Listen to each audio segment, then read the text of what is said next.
This evening on CTV News, see an inside look at the 200-person riot that took place over the weekend at CSU. Plus, see what community project is making a big difference for a 7-year-old boy. And see what furry friends are up for foster homes in Fort Collins. All this and more on tonight's episode of CTV News.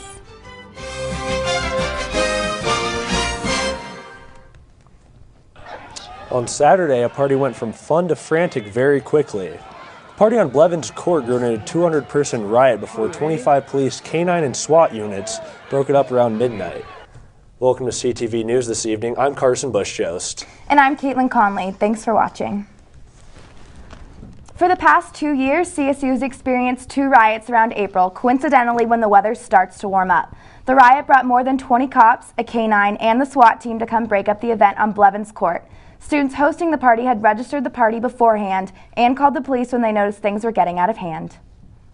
What started off as an ordinary party in this backyard ended up with over 20 police cars and the SWAT team this past Saturday night. Within hours, hundreds of students had swarmed Blevins Court, and by the time the police showed up, students were throwing beer bottles and using profanity at law enforcement. So we were just standing there, and then everyone started like shouting and chanting like "Riot, Riot, Riot," and I don't know, we were just watching, and then we look over near Prospect, and there's just like a big SWAT team starting to line up. When the SWAT team started to move the students towards Whitcomb and Lake Street, students began to jump on random cars passing by. The kids, they would like rock the car hardcore, and they would jump on top of the car and bang on it, and just, it was pretty bad. I mean, the one student that was in the car, like some of them were really, really mad, but others were like, whatever, it's college, but it was really bad. Like, that could have ended up in a lot of damage. Police officers then were stated to have started using paintball guns, and students began to run towards campus, ultimately canceling the Relay for Life event that was being held that night. A party that wasn't ending the way the party host wanted to. The party host calls the police, and then the police come in, and by all accounts, it sounds like they took a measure and they took the right response to make sure that it didn't turn into anything worse. There were no injuries, there were no citations at the time, and so I think this actually ended well in this type of situation. SWAT team, right? The line is right here. There's college kids on the other side of the street. I'm trying to fight these cops. We want to make it very clear that this is not a part of what CSU should be about. We absolutely are as concerned as anybody about the way our students behave out in the community, and this is not acceptable. It's not something the CSU condones. Students need to know that there's serious consequences, not only possibly through the criminal system, but also through student conduct. I mean, there's 2 ways that a student can get in trouble or face consequences for something like this. Luckily, no one was hurt in this incident. Act in a way you're proud of. Act in a way that represents the university well. I mean, students here and people who work here all represent the university. And it's really important that we take pride in CSU and take pride in the way we represent, because it does affect, when things like this end up on the news in Denver. Is that really what we want CSU to be known for? It's not what CSU's known for overall, but by the same token, those of us who are here certainly don't want that doesn't represent what we're about. Thank you, Mari Albiali, for your footage of Saturday night's event. We encourage all students to follow law enforcement instructions and not to participate in these type of events. Today marked the first anniversary of the Boston Marathon bombing. This day last year marked the deadliest terror attack in the United States since 9/11, killing 3 people and injuring an estimated 264 others. The slogan "Boston Strong" has captivated the nation, tributes the people lost and injured in this attack. It is also a reminder of just how strong the city of Boston has remained even after this tragic bombing. The first of 4 lunar eclipses expected in 2014 occurred last night. The blood moon left gazers mesmerized as its red hue filled the sky. This spectacle is not only beautiful to see, it's also more interesting than one would think. The eclipse occurs when the moon passes directly behind the Earth and into its umbrella. This can only occur when the sun, Earth, and moon are aligned exactly, and when there's a full moon. The next total lunar eclipse will be October 8th. Kelsey McAllister is now in the Weather Center. Hey Kelsey, what did you think of that blood moon last night? Karsen, you know, the moon was really cool last night and temperatures were very nice last night as well. But currently right now we're sitting at 51 degrees. That dew point is sitting at about 28 degrees. That means that we aren't really going to get any precipitation for tonight. So that is the good news. And I will throw in that this temperature is higher than what we saw for our high just a couple of days ago when it snowed quite a few inches here in Fort Collins. So it's still relatively nice out. You can see just a 1 mile an hour wind out of the west, still very calm, and temperatures are going to stay relatively mild for tonight. Kaitlyn, Karsen, coming up after the break, I'll take you guys through the 7-day forecast. I do have some changes coming in with some rain and snow chances. Kaitlyn? Thanks, Kelsey. Coming up after the break, we're joined by a special guest who's turning the Westborough Baptist Church picketing into a positive protest. And see what project the CSU Department of Construction Management did for a young boy.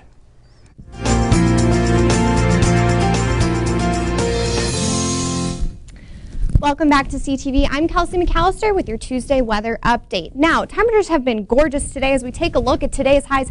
58 here in Fort Collins, 59 in Denver. As we move further south, those temperatures did get warmer. We also saw warm temperatures on the western slope with 64 degrees in Grand Junction. You can see the eastern plains were really warm as well. Again, Lamar almost 70 degrees today, still very toasty there, so definitely a nice spot for them today. Now for tonight, we are going to cool down just a little bit. We're going to cool down above freezing for us, so that is really nice. Like I mentioned earlier, that dew point is in the upper 20s, so we are not going to see any precipitation from that tonight. 38 in Denver, 34 in Colorado Springs. If you're headed up to the high country, we're going to see temperatures in those mid-20s, but still a relatively pleasant evening for tonight. Now, tomorrow we are going to see really nice temperatures, a little bit cooler than what we saw today, but still 52 for Fort Collins, 50 for Denver, and 53 for Colorado Springs. So the high country is going to be into those 40s, and the eastern plains are going to be sitting in those 40s, 50s, and even 60s down in Lamar. Now, normal for us this time of year is about 60 degrees. For the 7-day forecast, I do have about a 40% chance for some rain tomorrow night. A system is going to be moving in, and as we head through the week, that'll move out Thursday, but we'll have some rain-snow mix as we go into Thursday night, and then it's going to be a relatively quiet week after that. Kaitlyn?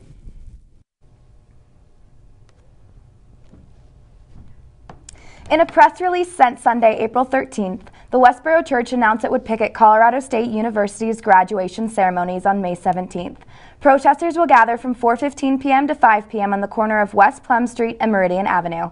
In the release, it stated that God hates fan brats. In regards to this, a CSU senior who is graduating in May has decided to make light of the protest and turn it into a WBC fundraiser. Devin Jacobs is on our show tonight to discuss his donation plans. All right, well, welcome to the show, Devin. Great to be here. Thanks for being on here. Sure. First off, you think you could give us a little background information on, kind of what's going on? Sure. So for anybody that doesn't know, the Westborough Baptist Church is planning on protesting the CSU graduation this year. And so I thought of, as a way to sort of make the best out of a bad situation, I'd start a collection of different charities that people can donate to, specifically the ones that the Westborough Baptist Church has targeted as being very against, has protested in their own forms. Mm-hmm. And so what charities are you kind of supporting, if you could be specific? Yeah, so the main ones that I've seen that they're against are the Human Rights Campaign, the International AIDS Foundation, Freedom to Marry, and Jerusalem Open House.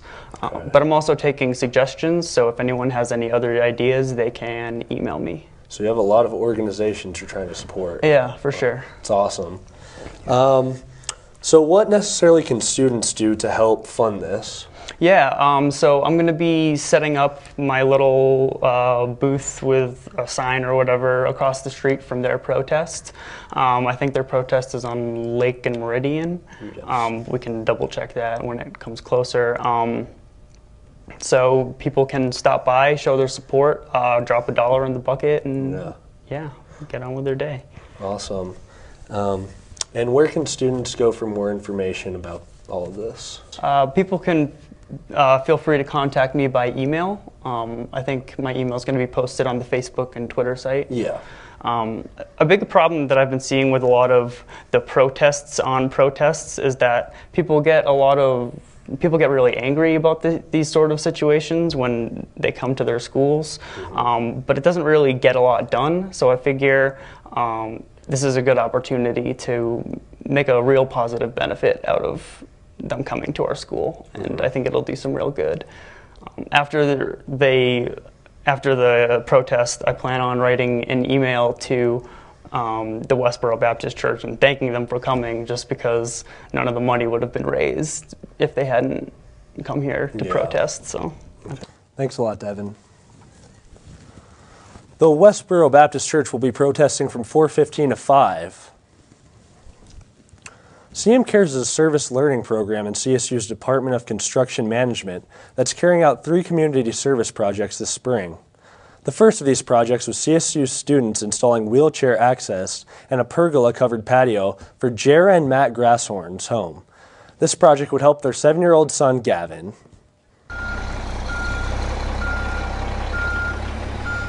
We have a group of CSU students who are in our construction management program, working on our CM Cares project. Just a minute, we're going to get some concrete going in the tubes. It's really one of the only programs like this in the country.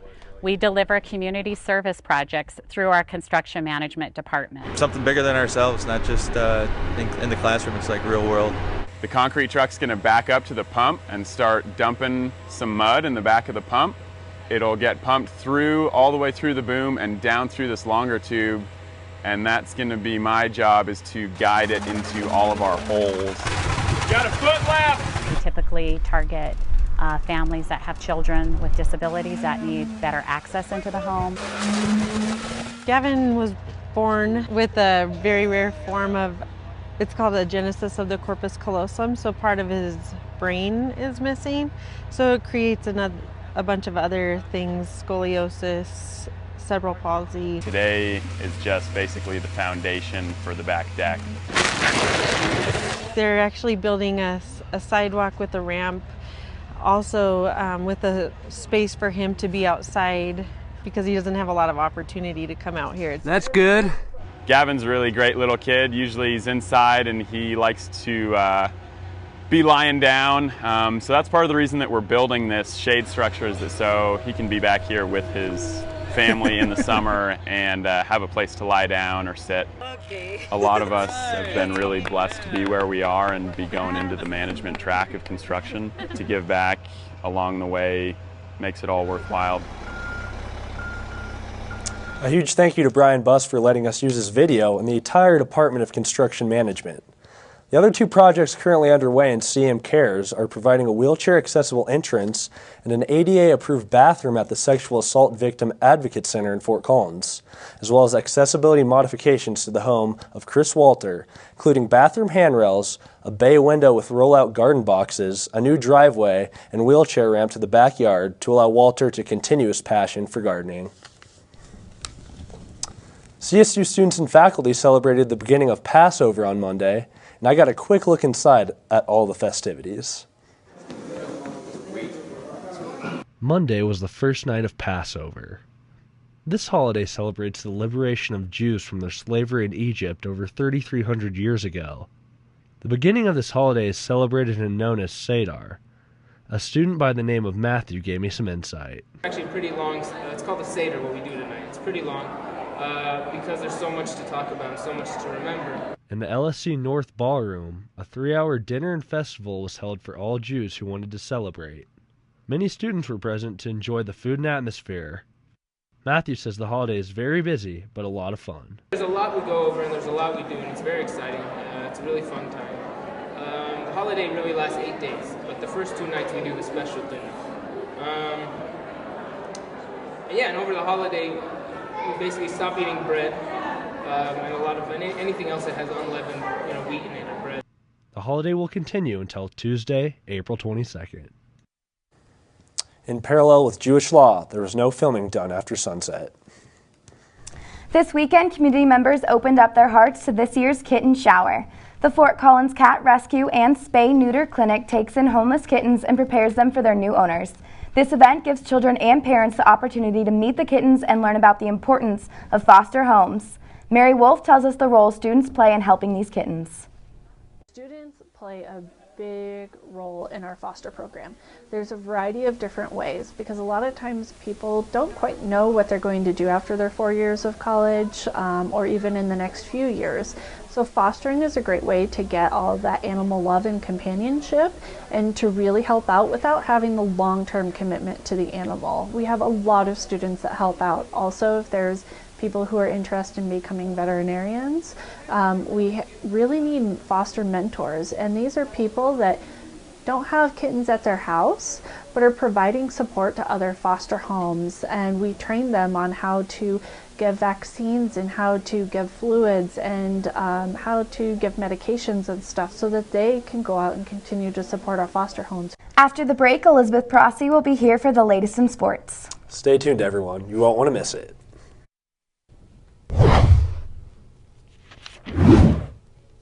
Good evening, everyone. I'm Elizabeth Prossi. Saturday afternoon, it was 70 degrees and beautiful, but more than just the sun shone at Dick's Sporting Goods Park. CSU redshirt freshman Nick Stevens impressed his fellow teammates at the scrimmage game this past weekend. The backup quarterback had a rough start, but finally found his groove, throwing 166 yards and 2 touchdowns for the Rams.